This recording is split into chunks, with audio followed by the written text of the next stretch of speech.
Just imagine आप Nifty 50 के 50 stocks एक सिंगल क्लिक पे बाय एंड सेल कर सकते हैं and that too in real time. Well, so much better, right?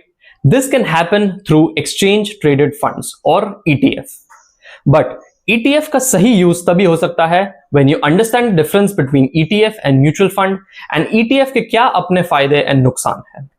सो आइए समझते हैं इस वीडियो में.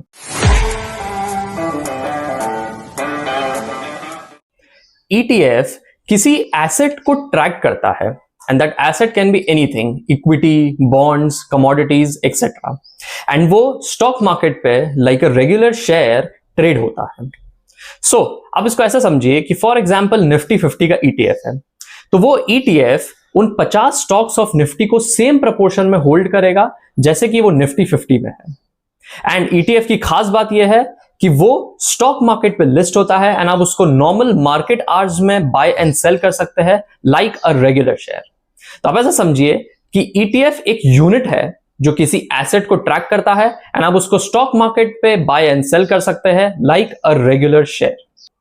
तो फॉर एग्जांपल अगर निफ्टी 50 का प्राइस ऊपर जाएगा तो निफ्टी 50 ETF का प्राइस भी ऊपर जाएगा बिकॉज वो ETF निफ्टी 50 को ट्रैक कर रहा है. So this is how ETFs work.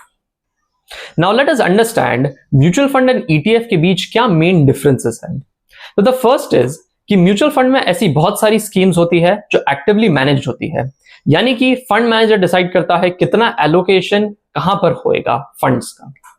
But ETF किसी एसेट को ट्रैक करेगा, यानी कि वो सिर्फ पैसिवली ही मैनेज होता है. सेकेंड इज ETF क्योंकि स्टॉक मार्केट पे ट्रेड होता है, तो अगर आपको उसको खरीदना या बेचना है तो सामने वाला भी कोई बायर या सेलर होना चाहिए.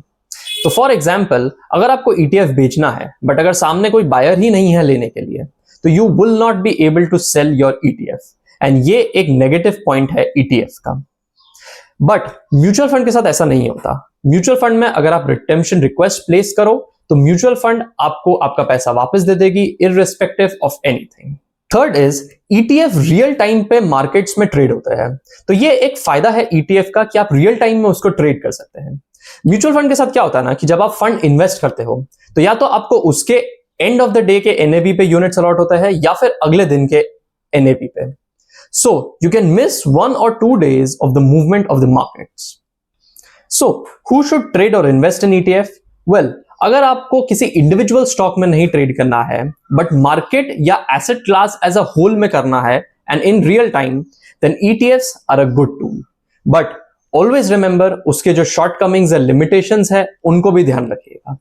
सो I hope you learn something new in this video and happy learning.